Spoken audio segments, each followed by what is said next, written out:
And welcome to Tucker Carlson tonight. Did Donald Trump throw a reporter to the ground in Montana last night?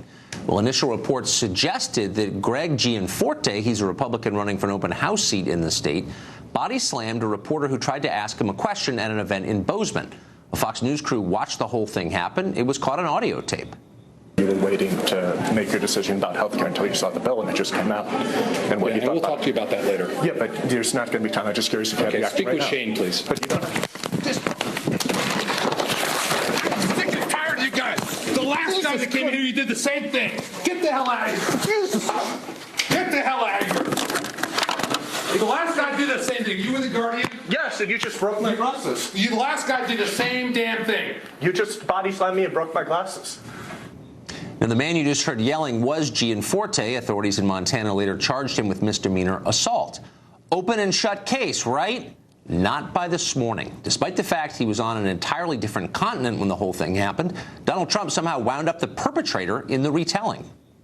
I don't think it's because a guy who's in office now has said very horrible things about reporters and has said that the reporters are the enemy of the American people. No, I think that has nothing to do with anything, that people feel that they can get away with it, because I don't believe that you actually believe that.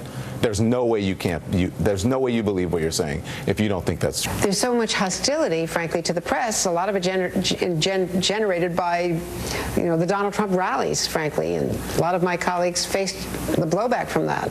So this is kind of an extension of that. You can draw a straight line from Republican candidates thinking that sort of behavior is okay when you have Donald Trump berating reporters throughout the entire campaign. Come on. Here's what's actually true. Violence in politics is totally unacceptable, period. Never allowed. What the candidate did last night, Gianforte, was wrong, and Republicans ought to denounce him, as many have. That said, let's not lie to ourselves, or more precisely, don't let the people in charge lie to us. America does face the threat of political violence. It does not come, by and large, from baby boomer evangelicals in Montana, nor does it come from President Trump, whatever his flaws. The threat today comes from the progressive left and its growing enthusiasm for force as a political tool. Here's an example. Do you remember Lauren Duca? She's a writer for Teen Vogue who appeared on the show just before Christmas and delivered a performance so mindless and nasty that I lost control and snapped at her. I shouldn't have done it, but I did. For that moment alone, though, Duca became a progressive hero. Within a month, she was the subject of a predictably fawning New York Times profile. Last weekend, she gave the commencement address at a university, Bard College in Simon's Rock in Massachusetts. Now, we're happy to make people famous, even not very impressive 26-year-old bloggers like Lauren Duca. But you'd think someone on the Bard commencement committee would have actually read what Duca has written before hiring her, or maybe looked at her Twitter feed for a minute. It turns out when she's not barking on cable television or writing vapid pieces for teen magazines, Duca has yet another hobby, fantasizing about the deaths of her political enemies. Last week, Duca tweeted what she called, quote, a cute pic of Trump getting tired of winning. It showed an airplane going down in flames. Duca later bravely deleted the tweet, but fortunately, the internet never forgets. To one online critic, Duca wrote this, quote, I hope this person dies in a fire. That's civil discourse for you. So, of course, she gave the commencement address at an accredited four-year college. The left has gone insane. And if you don't believe it, check out what's been happening to non-liberal members of Congress lately. Last week, the FBI arrested a man for threatening Republican Congresswoman Martha McSally.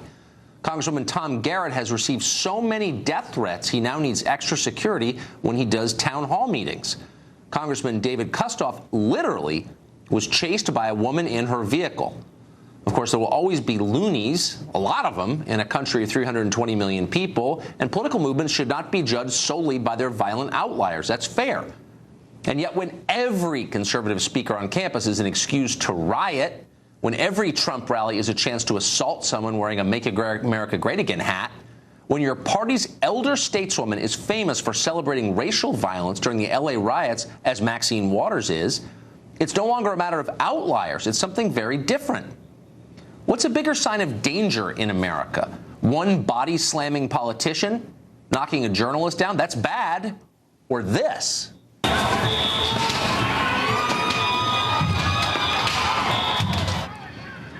We've even seen it on this show, on the set. Last week, we had a progressive activist called Kevin Zeese.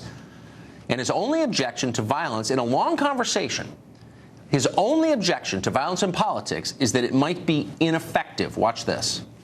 Is that a legitimate tactic to smash windows? That's not an effective tactic. Is it legitimate, morally legitimate? That's up to the people who organize it. So it's okay. There are times when using violence in America. I've never used violence. We've never advocated violence. I'm asking you a philosophical question, which you're capable of answering. I can't answer every question when violence is appropriate or not.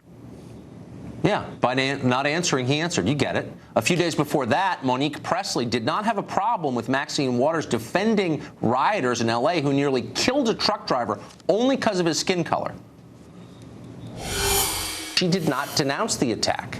On the contrary, she all but endorsed the attack. That puts her outside the pale. Endorsing violence that's the line, and she crossed it. Right. Well, I don't know if we'd have our current president if that was the line. She has a right to say what she thinks.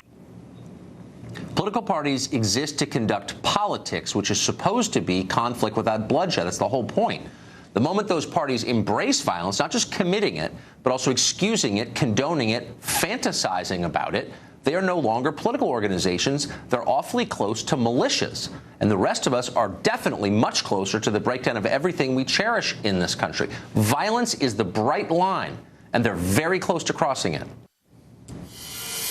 Danielle Ash is a radio show host, and she joins us now. I'd never defend this guy in Montana. He totally lost control of himself, hitting her. Come on now, stop that. But to act as if this represents the right and acceptable behavior among conservatives when the progressive left is literally setting fires is a total distortion of reality, from what I can tell.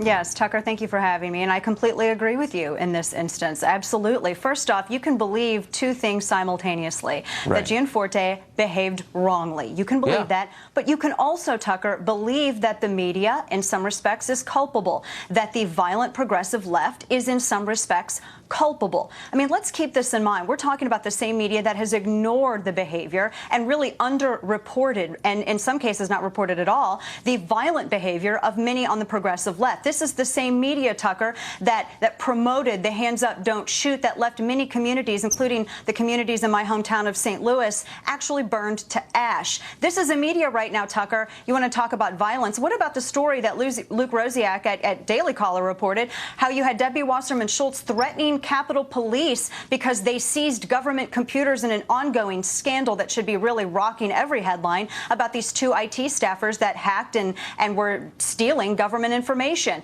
But yet we don't see that. Would we even be having this conversation about Greg Gianforte and the anger of so many people in America if media had done their job the past 10, 20 years, if they hadn't looked the other way at all of the violent actions that we have seen so many progressive leftists commit?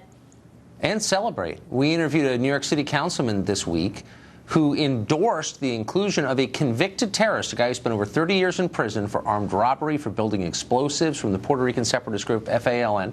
And he's being honored at the Puerto Rican Day Parade in New York City with the backing of the city council, including the head of the city council. Like, what? I don't remember living in a country like that, and yet that goes basically unremarked upon. And just to be totally clear, this is not an excuse for the lunatic behavior yesterday by that guy running for office in Montana. But it's an acknowledgement, okay, let's talk about violence. And it really is real. Yeah, it is real. And we see it. Everyone wants to talk about President Trump, but let's discuss Tom Perez and his cussing crusade that he's been giving on so many different fundraisers. Let's talk for a moment about the California Democrat Convention, Tucker, just last weekend, where you had a number of Democrats on stage screaming expletive Trump and expletive Republicans, and that was cheered on and celebrated by the entire contingent of California Democrats. But yet they want to accuse everyone else of fomenting violence, of instigating violence, of violent rhetoric. Tucker, I have been seeing this. I know you've seen this too for over 10 years now. I get tired of it. And you know what? Middle America, America in general, is tired of it as well. I had so many people who called into my radio program today, Tucker, who said, you know what? Maybe the media deserves it because we're tired of being lied about. We're tired of being manipulated, and we're tired of them excusing awful things done to us in the name of partisan ideology. This is the point we are at because people hate media this badly. Well, and I think they've earned a lot of that scorn for sure. But isn't yes, it important they've gone out and tried to ruin people's lives. Oh, I've been on the receiving end. But isn't it important to say there is a significant difference between people who seek to debate and use reason in order to persuade and people who are willing to endorse the use of force to get others to obey? Like, those are two different worlds. And I, for one, would rather be and insist on being in one and not the other. And shouldn't conservatives say that? I mean, I get that people are annoying, but like, absolutely, wouldn't you rather be famous for like not hitting them? Yeah, I think so. I think you would rather be so. And you and I've talked about this before. I mean, really, it's weak to think that you can convince someone with use of force. Ultimately, yes, it can be harder. It can be a lot more difficult to use reason and logic to appeal to hearts and minds. But that should be the ultimate goal, because are you really converting someone? Are you really persuading them if you omit their free will choice to agree with you? Well, exactly. And we're going to try. Sometimes it is like beating your head against a wall. Dan, thanks a lot for coming on tonight. Good to see you, Tucker. Thank you.